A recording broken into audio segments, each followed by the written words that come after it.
In this tutorial, I want to take the texture map that's on the pipe in Tony's bike shop. I want it to be a little bit more three-dimensional. I'm going to do that using the dodge and burn tools. So I'm going to the layer window and I'm going to open up the texture or the UV atlas that everything resides on. I'll double click and now I've got my UV map. I'm going to zoom in on this. And I've got a layer with the texture color that I want, this green. But it's rather flat. So the first thing I want to do is make a selection of just that pipe shape. Now I can do that by going to the UV snapshot here. And if I were to get my magic wand tool by hitting W and leaving the tolerance pretty low, I can click anywhere outside the mesh UV snapshot. And you'll see the marching ants appear.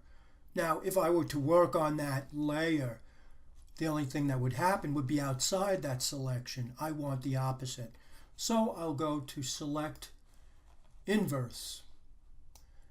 And now I've got everything that's in the texture area selected and I can work within it. But I only want the area where the pipe is. So I'm going to zoom back a little bit.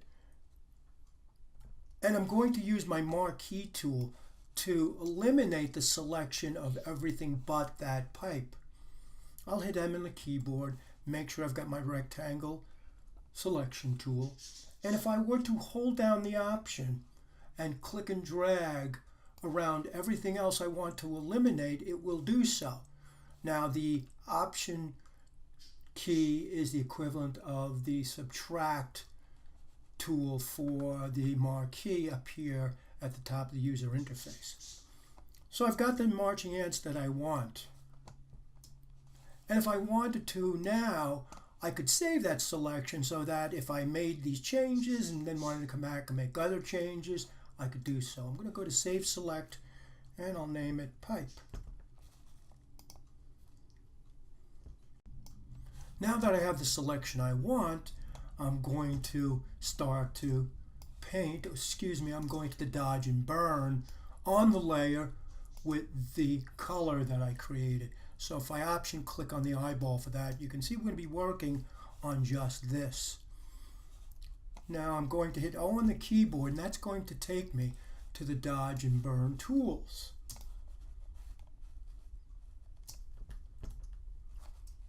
And what I can do with these tools is first determine what value that I've got in the texture I want to paint on. It's probably midtones, so you can see I've got it set for midtones. And I want the burn tool. The burn tool is the little closed hand.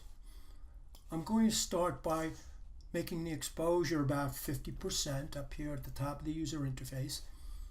And I'm right-clicking inside my document window to see if I've got a soft brush. And the hardness is 0. That's exactly what I want.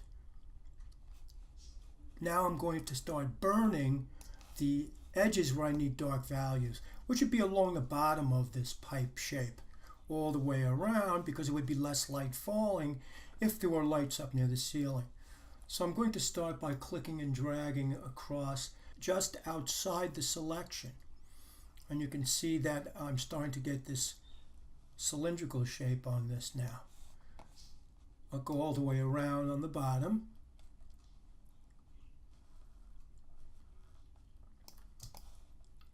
And I'll come back around this edge. Now, I think I want it to be a little darker than it is, so I'll work it a little bit more. And when it comes to doing these long straight runs, if I wanted to, I could click where I want to start, hold the Shift key, and then click where I want it to end. It'll give me a very straight line. Now I'm going to put a little bit more on the top edge as well. So I'll click where I want it to start, hold the Shift key and click where I want it to end, and then I'll do these other little areas by hand. I'm going to hit Command H on the keyboard to hide this and see what I've got so far. So this is kind of a nice feature because if I hide the selection, it's still there, and I can go in and work the areas where I didn't keep it so consistently the same value. So I'll just go around where places it would have been evenly distributed and add a little bit more, maybe a little bit more along the top as well. And again, I could have used the shift key if I wanted to there. So I've got the cylindrical shape kind of going here, but there's one more value this should have, and that's a lighter value. Right now we've got grays through darks. If I go down to the Dodge and Burn tool again, and I click on it, I'm looking for the Dodge tool. It almost looks like a little lollipop shape. And with that, I'm going to drop my brush size down to about 20, and I'm going to choose midtones. And then if I start to drag across, I get something that looks like perhaps a faint reflection that I would see on that pipe because of the light that might be overhead. Now, once again, if I wanted to, I could click where I want to start, hold the shift key, and then click where it would probably end. And I'll go and do these other parts by hand as well, though, just as we did with our darker values. So you can see now it's starting to have more of a three-dimensional quality to it. I'm doing this pretty quickly, so you can probably take your time and do a much better job, but we're looking for something like that. So what I'm going to do now is I'll turn all the layers back on, turn off the mesh UV map, and then I'm going to save it. And I'm going to compare on the 3D model to the texture map and see what I've got so far. So you can see it looks a lot more three-dimensional, but I want to go and fix these little couplings or these joints where the pipes go together. And that's a pretty simple process. So I'll zoom back in on it pretty closely so I can do a respectable job here. And now I'm going to hit M on the keyboard. If I've got the rectangle marquee, I can now go in and I can select the area where that falls for those couplings. I'll start with this one first. And I want to work on either side because if it's darker on either side of this rectangle, it'll appear that this is a ring of metal that's wider than the circumference of the pipe. So I'm going to invert the selection. I could go to Select Inverse or Command-Shift-I, and then I'll hit O on the keyboard, and I'm going to return to the Burn tool, which is the hand. I'll go and start to brush on either side of the selection. Now, I could hide that selection, and that would give me a better idea of what I've done. All I would do now is just repeat that process for all the others. I just inverted the selection again so that I could move it to the next location. And once again, then I would invert the selection there so that I am burning on the outside of that selection. Command H to hide, and I'll go and work on that one a little bit. And that pretty much covers it. So I'm going to save this, and let's see what it looks like on our model. And you can see it looks a lot better than it did with just a flat color.